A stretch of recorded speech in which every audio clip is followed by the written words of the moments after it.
"What are you waiting for, Sergeant? Salute me now." That's what the American lieutenant colonel demanded in front of the entire palace. But the Royal Guard's response didn't just silence the officer, it left the whole crowd stunned and taught a lesson in military discipline that no one saw coming. The gleaming black motorcade swept through the palace gates with practiced precision, coming to a smooth stop near the visitors' entrance of Buckingham Palace.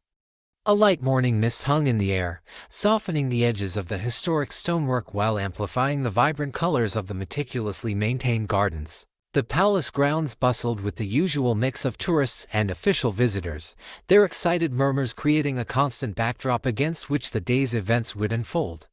The vehicles bore diplomatic flags, indicating the arrival of the American military delegation for the annual NATO Strategic Leadership Summit. Curious onlookers paused to observe the formal arrival, many raising phones to capture the moment.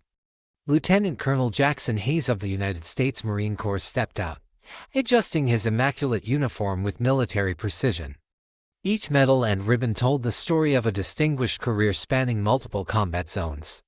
His expression remained professionally neutral, but his eyes betrayed a hint of dismissive assessment as he surveyed the palace grounds. "All this pomp for what's essentially a glorified meeting," he remarked to Major Davis beside him. "We could have hosted this at the Pentagon and saved everyone the theatrical entrance." Major Davis gave a noncommittal nod, his attention already drawn to the iconic figure standing at attention nearby, a royal guard in full ceremonial regalia, his scarlet tunic brilliant against the weathered palace stonework. Sergeant William Barrett stood perfectly still, his eyes fixed forward in the disciplined thousand-yard stare perfected through years of service. Hayes's gaze followed Davis's, lingering on Barrett with undisguised skepticism. Without warning, he veered from the group, breaking the carefully choreographed arrival protocol to approach the guard. He circled Barrett slowly, examining him as one might inspect military equipment. "Incredible detail on the uniform," he commented to no one in particular, his tone somewhere between grudging admiration and mockery. "Though I wonder how practical that bearskin hat would be in an actual combat zone." "Lieutenant Colonel," came a polite but firm voice. Edward Fleming, the palace tour coordinator, approached with a diplomatic smile that didn't quite reach his eyes. "If you'd kindly rejoin your group, we have a rather precisely timed schedule to maintain." As the delegation walked the palace grounds, Hayes remained distracted, his attention repeatedly drawn to the Royal Guards positioned at various points. "Tell me," Hayes said suddenly, interrupting Fleming's explanation about the historic rose varieties, "these guards, they're just ceremonial, right, for the tourists?" Before Fleming could respond, Hayes turned to his American colleagues. "It's like having mannequins in uniform. Back home, we put our soldiers to actual use." Colonel Wilson, the senior American officer, frowned slightly. "The Royal Guards are an operational battalion of the British Army, Jackson. They rotate between ceremonial duties and regular deployments." Hayes raised an eyebrow. "Seems inefficient to have combat-trained personnel standing like statues." "We optimize utility across roles," Captain Richard Wells of the Royal Guard Command interjected, having noticed the American officer's gestures toward Barrett's position. What Hayes couldn't know was that Sergeant William Barrett had been specifically selected for today's duty because of his exceptional discipline and judgment. Just 3 months prior, Barrett had completed his 4th combat deployment, serving with distinction in a classified joint operation where his unit had extracted high-value intelligence assets under heavy fire. That operation had earned Barrett the Military Cross for valor, though the details remained classified.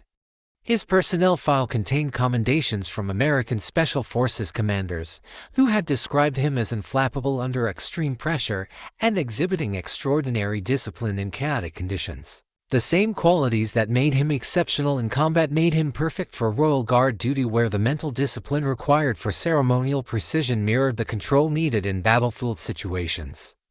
"I served alongside the Queen's Guard in Helmand Province," offered Major Holloway, a British military attaché accompanying the group. "Some of the finest soldiers I've encountered." Hayes gave Holloway a skeptical look. "No disrespect to your forces, Major, but there's a difference between theatrical performance and combat readiness." These palace mannequins might look impressive, but modern warfare demands constant training and tactical flexibility, not standing still for hours. As the group dispersed slightly to take photographs, Hayes seized the opportunity, slipping away with practiced ease.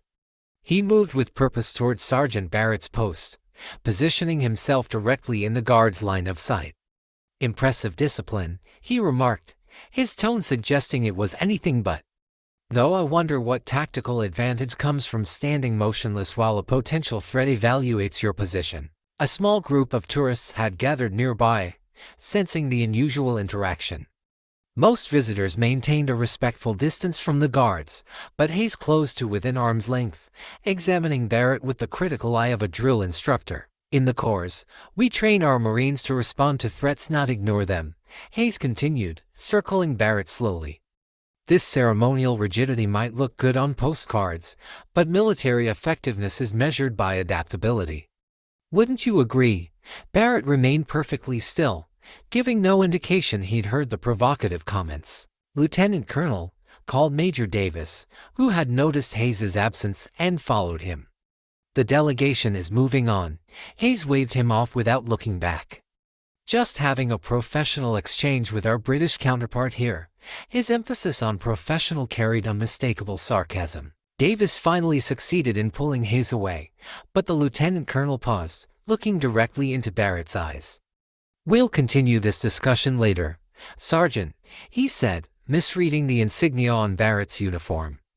"I'm curious to see how this ceremonial training translates to real military engagement." The delegation had progressed halfway through their tour when Hayes broke away again, this time with such deliberate purpose that even Colonel Wilson's sharp Lieutenant Colonel Hayes failed to slow his stride.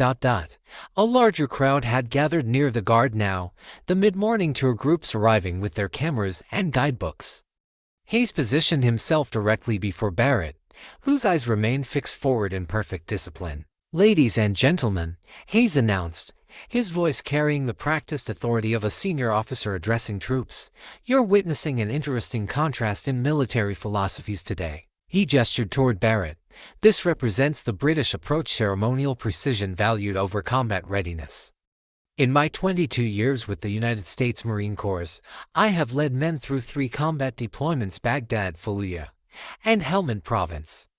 In each instance, our success depended on adaptability, tactical awareness, and immediate response to changing threats." He turned toward Barrett. "Tell me, Sergeant, how does standing motionless prepare you for the chaos of modern combat?"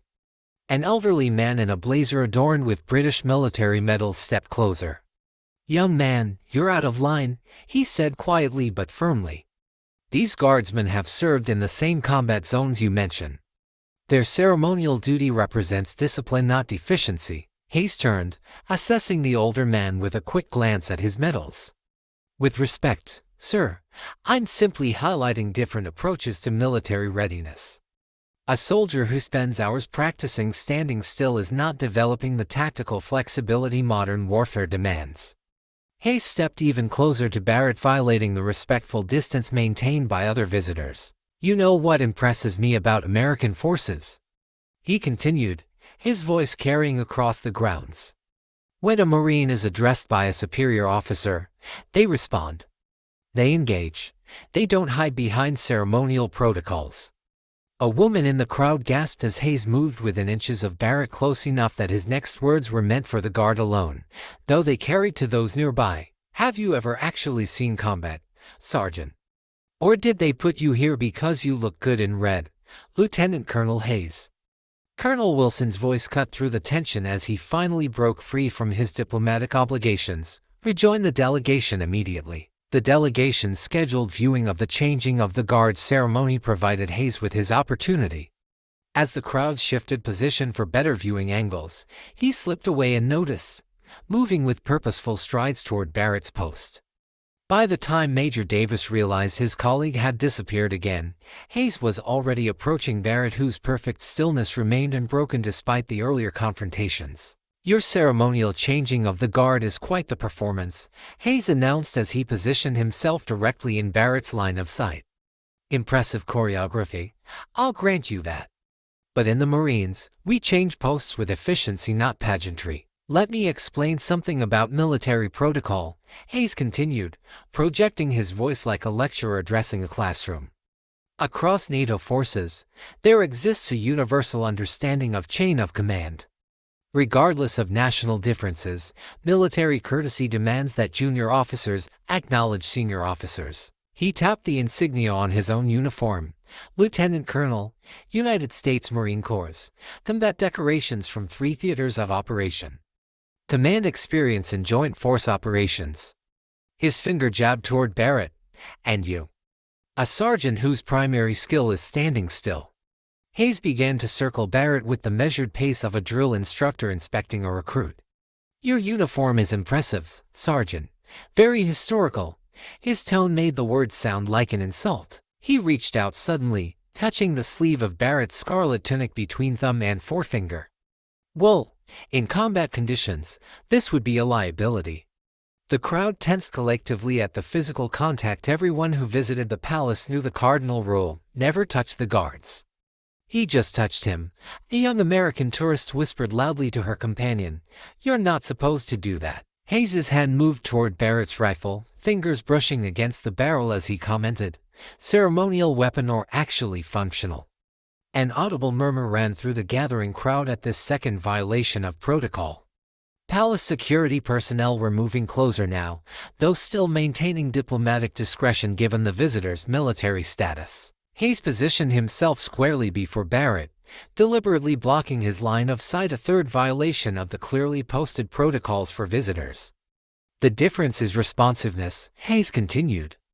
A Marine Guard acknowledges superior officers, maintains situational awareness, responds to changing conditions. Hayes straightened to his full height, assuming a formal military bearing that signaled he was about to make an official declaration. "Guard," Hayes announced, his voice carrying the unmistakable command tone of a senior officer. "I am Lieutenant Colonel Jackson Hayes, United States Marine Corps, NATO Joint Command. Authorized military protocol across allied forces requires junior personnel to render appropriate respect to senior officers." He paused for emphasis. "This is a direct order from a lieutenant colonel in the United States Marine Corps. Salute me. Now." The demand hung in the air like the report of a rifle shot. For one extended moment, Sergeant William Barrett remained perfectly motionless, his eyes fixed forward in the disciplined 1,000-yard stare that had remained unbroken throughout Hayes's escalating provocations. Then, the change in Sergeant Barrett's demeanor was so precisely controlled that observers later described it as mechanical in its perfection. One moment, he stood in ceremonial stillness. The next, his white-gloved hand moved with fluid efficiency to remove Hayes's fingers from his rifle. "Sir," Barrett spoke, his voice carrying the crisp articulation of British military precision, "you are in violation of standing orders regarding interaction with the Queen's Guard. Physical contact with a guard or his equipment constitutes a Category B security infraction." Hayes's expression shifted from commanding to momentarily stunned, clearly not expecting any response, let alone one delivered with such unapologetic authority. "Furthermore," Barrett continued, his gaze now directly meeting Hayes's, "while your rank commands appropriate respect within NATO allied forces, Standing Palace Protocol establishes clear guidelines regarding the chain of command while on royal grounds.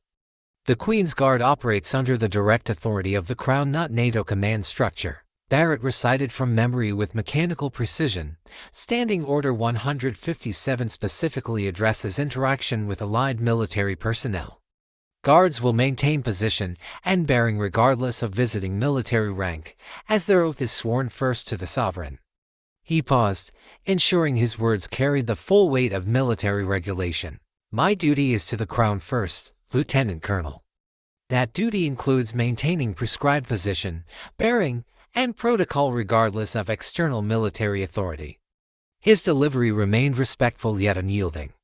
"This isn't a matter of disrespect to your rank, sir, but rather absolute respect for the oath of service I have sworn." Barrett's white-gloved hand returned to his rifle in a motion so fluid it seemed choreographed, resuming his ceremonial position with perfect precision.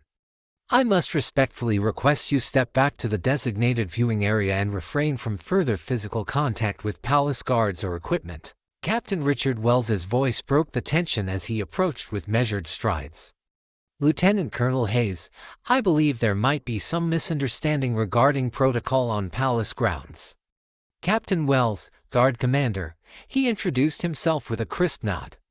I see you've been discussing protocol with Sergeant Barrett. Your guard broke position to address me, Hayes stated, his tone suggesting this validated his earlier comments about ceremonial rigidity.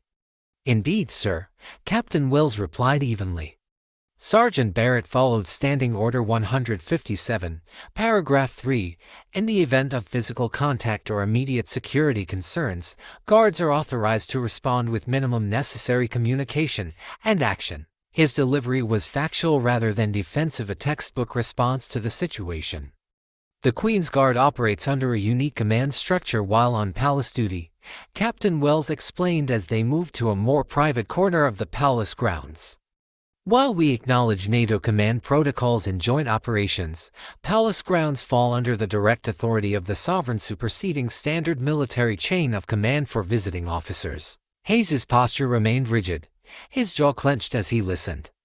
In 30 years of military service across 4 continents, Hayes said tightly, I've never encountered a junior officer who refused a direct order from a superior. That's because Sergeant Barrett wasn't refusing an order, Lieutenant Colonel Wells clarified. He was following his primary standing orders, which specify that on palace grounds, his chain of command flows through the Crown, not visiting military personnel, regardless of rank. Several yards away, the retired British military officer who had spoken up earlier was explaining the situation to a group of curious American tourists. The Royal Guards aren't just ceremonial figures, he told them quietly. They're active combat soldiers, many with multiple deployments. Barrett there served with distinction in Afghanistan alongside American forces. Colonel Wilson had finally located Hayes and approached with barely concealed frustration. Lieutenant Colonel, the delegation is awaiting your return, he said, his tone making it clear this was not a request. Perhaps I might offer some context, Wells said, addressing both American officers now. The guards you see today completed a 6-month combat deployment just 8 weeks ago. Sergeant Barrett himself was awarded a commendation for actions under fire during a joint operation with American Special Forces. The same men you see standing guard today could be deployed to a conflict zone next month. Hayes's expression remained skeptical. Different training philosophies, he commented. American forces prioritize tactical flexibility, Wells replied smoothly, as do we. But we consider the discipline of ceremonial duty to be complementary to combat readiness, not contradictory. The ability to maintain absolute focus and position under public scrutiny translates effectively to maintaining discipline under fire. Wilson nodded thoughtfully. An interesting perspective, Captain. I've observed similar benefits from drill precision in our own forces. Hayes shifted impatiently. With respect, sir, there's a substantial difference between drill discipline and standing motionless for tourists. Is there? Wells questioned mildly. Both require absolute control, perfect execution under observation, and subordination of personal comfort to duty requirements. Wilson ended the exchange with a firm, we need to rejoin our delegation, Lieutenant Colonel, now. Ridiculous theatrical nonsense, Hayes muttered as Colonel Wilson escorted him firmly back toward the American delegation. Standing around in bright red targets pretending it's military discipline.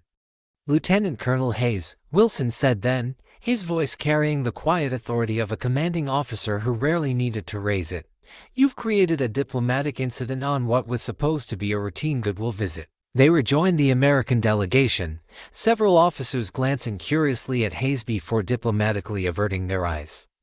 British inflexibility hasn't changed since colonial times, Hayes remarked to Major Davis, loud enough for nearby officers to hear. They cling to outdated protocols and call it tradition. The other American officers created subtle distance between themselves and Hayes as the tour continued, his isolation becoming increasingly apparent.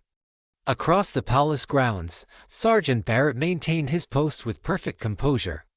If the confrontation had affected him in any way, there was no outward sign. The American delegation completed their tour, proceeding toward the gates where their motorcade awaited.